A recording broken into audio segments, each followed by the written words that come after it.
Well, I'm jumping ahead maybe a month on a kind of loose schedule to. We're going to discuss a series of films I think might be kind of interesting, viewed freshly, and the perspectives I have on it are. I've written them down. We're going to record them and upload them, aren't we? First Blood is considered as of now a surprisingly good film, considering what the two sequels were thought of as. An attempt at a sensitive film, adapting a serious novel about a Vietnam veteran and an America which appeared to disdain the sacrifice they made. First Blood's quality as a thriller is evident, I think. Ted Kotcheff's direction is quite sound. Andrew Laszlo's photography continues, expands, an aesthetic he had just explored with Walter Hill's Southern Comfort, transforming an American environment into a metaphor for guerrilla desperation, just like America's origin story, both for the indigenous natives and the subsequent revolutionary patriots.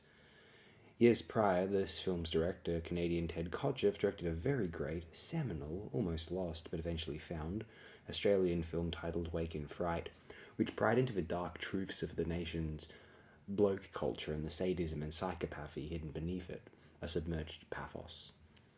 Now in First Blood, we see how cozy fat Yanks really feel about the supposed sacrifices of the founders of their veterans. The jock frat boy culture of the United States is shown for what it is, a spit in the face of those who have suffered for their fortunes in life and an occupation of what they bled for, both America's founding fathers, also the natives, and the slaves, and the veterans too. Ignorant, privileged, nasty American police officers treating a military vet like garbage, then they attempt to prove their slighted manhood by attempting to courageously send dozens of men after him at once. A condemnation of a culture of spoilt brats who enjoy a nationalistic, conservative bulwark within the United States, who display none of the professed Judeo-Christian values which are said to underpin it. They don't even pretend to. Even 2010s era right-wing ideologues would often pretend to, but that's the nature of the internet age too. A film like this now reads as an interesting political plea. This is a film of the American voice which bemoans militarism, decries any instance of dead Americans, and yet firmly plans itself as proudly and consistently patriotic. In contrast to anti-Vietnam War attitudes which culminated in a dismissal of the American experiment in general as supremacist or imperialist, not that those were invalid discussions, First Blood's film adaptation, I am unsure of the source novel's disposition, roots a condemnation of the Vietnam War within a certain heartland sincerity. Rambo didn't need a university, or college rather, Yanks call it that. That word makes me think of comedic farces rather than tertiary education. Blame Hollywood. Anyway, Rambo didn't need a degree or a pamphlet to inform him why the war was wrong. Rambo's opposition to the war reminds me of a certain middle America, as I said, a certain heartland opposition. Reminds me of the opposition which American Christians, such as Norman Morrison, Roger Laporte, had expressed for the war during the 1960s, both self-immolating with inspiration from the Buddhist monks who had done so in South Vietnam. An attempt to dismiss anti-war sentiment as some Marxist interpretation or subversion of American pride was fruitless. As wars of American intervention continued into the 21st century, it would become more obvious than ever that an opposition to these actions was arising not from the coastal elites, not my term, but from the common American who would not hesitate to claim loving their country.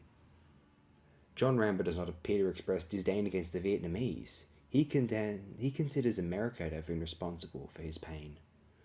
The Second World War gave America a, perhaps brief, reputation of engaging in a war only when it was apparently desperate, and fighting valiantly against two ruthless, slaughtering empires at that. As the Soviet Union began an opportunistic series of regime changes and conquest in other nations, the United States found itself reduced to following suit, culminating in the catastrophes of Indochina during the mid-20th century. The United States figured that they had to insist that subsequent conflicts were as serious as the Second World War. How could they drum up support and patriotism for proxy wars against the Soviet Union? They were possibly thinking of themselves as preventing appeasement, not being Neville Chamberlain, and while some could claim the Korean conflict was closer to this scenario, the American puppet state of South Vietnam was a bane upon the people, a Catholic minority openly persecuting the Buddhist majority. History which is forgotten about. Very few Vietnamese wanted American intervention in their nation, certainly compared with what one could argue potentially about the Korean Peninsula during the 1950s. To quote excerpts from an article by Christopher Hitchens, we'll get to the elephant in the room with that, Vietnam had been undergoing a protracted struggle for independence since before World War II and had sustained this struggle militarily and politically against the French Empire, the Japanese Empire, and then after 1945 the French Empire again. The distortions of the Cold War led the United States to take over where French colonialism had left off, to assist in partitioning the country, and to undertake a war that had already been lost. The option of accepting a unified and communist Vietnam, which would have evolved towards some form of market liberalism even faster than China has since done, always existed. It was not until President Kennedy decided to make a stand there, in revenge for the reverses he had suffered in Cuba and Berlin, that quagmire became inevitable. Unfortunately, ironically, this article was written, deliberately and provocatively, during the Iraq War, which Hitchens wrote naively in favour of. Actually, the article serves as a fervent compare and contrast, arguing a consistency between his principles, which saw him oppose one aggressive conflict and support another. Mainstream America, whether represented by mainstream American media or not, clearly does not support these wars anymore, even if they would simply prefer for America to support other nations militarily without putting their own troops on the ground. Perhaps Americans might have sooner supported the necessary removal of, as Hitchens would have insisted, a profound evil such as Saddam Hussein if no Americans were to be killed during the proceedings, though consider the drone-assisted killing of Muammar Gaddafi in 2011 and the state of Libya since. Difficult to consider many Americans supporting that. I would assume, and hope, no Americans would support that, and I would have hoped a determined intellect like Christopher Hitchens could have seen the error of his ways. Is it ever okay to eliminate pure evil if the possibility of enabling more suffering than intended is at all viable? No one would go back and have agreed that any of the American wars in the 21st century were worthwhile. Which is weird, because John Rambo is considered as American as it gets, right? There was uproar against the wars, but why not more? It feels like there's something contradictory going on here. Didn't Americans like these movies?